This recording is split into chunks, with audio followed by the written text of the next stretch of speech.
And City Honors High School is now asking others who may have been a victim of a teacher facing federal child pornography charges to come forward to law enforcement. Now, this follows the arraignment yesterday of a 59-year-old, Peter Hingston, who'd been a middle school technology teacher there for 10 years. Channel 2's Dave McKinley has the latest, including new information on other schools where Hingston taught.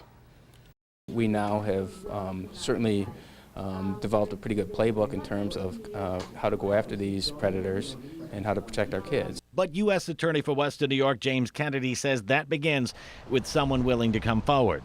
In a letter sent home to parents urging them to do so, City Honors Principal William Cressy confirms some of the information contained as well in a criminal complaint against 59-year-old Peter Hingston, who'd been a middle school technology teacher here for 10 years. The complaint notes that just before the end of the school year in June, a student approached an administrator with a complaint against Hingston, describing odd behavior that he engaged in the classroom. Specifically that he'd been using a GoPro camera to take pictures up the skirts and down the blouses of unsuspecting female students. Police were immediately contacted, according to Cressy, and Hingston was immediately placed on leave. Subsequently, at least 3 more students stepped forward with similar allegations. As a result of those allegations and the fact that these kids had the courage to come forward, that these federal charges resulted. More shocking than the stories from students, though, was what the FBI alleges was found on the camera's SD card. Certainly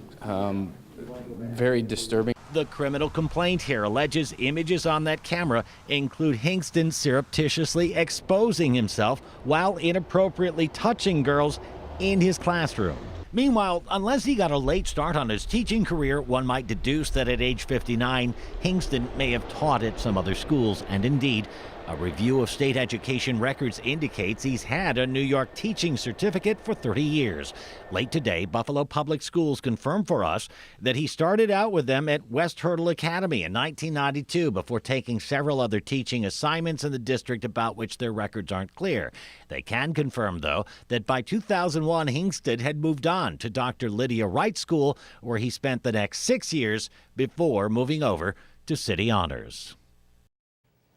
As law enforcement asks others to come forward, it might be important to note that in that criminal complaint, one student allegedly told police that while she noticed Hingston taking secretive pictures of girls around the time school started last year, she felt scared and did not report it.